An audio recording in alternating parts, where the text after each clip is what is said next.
Sir, ಈಗ ಸಭಾಪತಿಗಳು ಒಂದು ಮಾತನ್ನ ಹೇಳಿದ್ರು ರೂಲಿಂಗ್ ಕೊಡುವಾಗ, ಆತ್ಮಸಾಕ್ಷಿಯನ್ನ ನೋಡಿಕೊಂಡು ಮುಟ್ಟಿಕೊಂಡು ನಿಮ್ಮನ್ನ ವಿಮರ್ಶೆ ಮಾಡ್ಕೊಳ್ಳಿ ಅಂತೇಳಿ. ಈಗ ಅವಕಾಶ ಇದೆ ಅನ್ಸುತ್ತೆ, ತಾವೇನು ಹೇಳ್ತೀರಿ?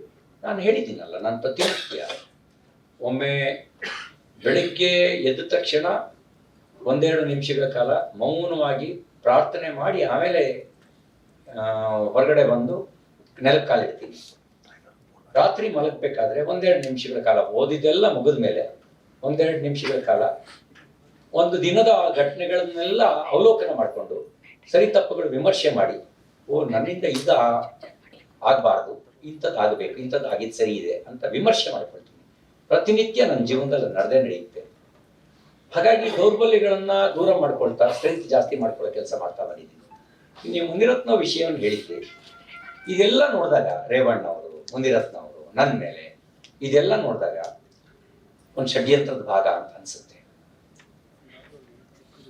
ಆದರೆ ಕಾಲ ಎಲ್ಲದಕ್ಕೂ ಉತ್ತರ ಕೊಡುತ್ತೆ. ಸತ್ಯಮೇವ ಜಯತೆ. ನೀವೊಂದು ಮಾತಾಡಿದ್ರಿ, ಅತ್ತೆ ಒಂದ್ ಕಾಲ ಸೊಸೆ ಒಂದ್ ಕಾಲ ಅಂತ.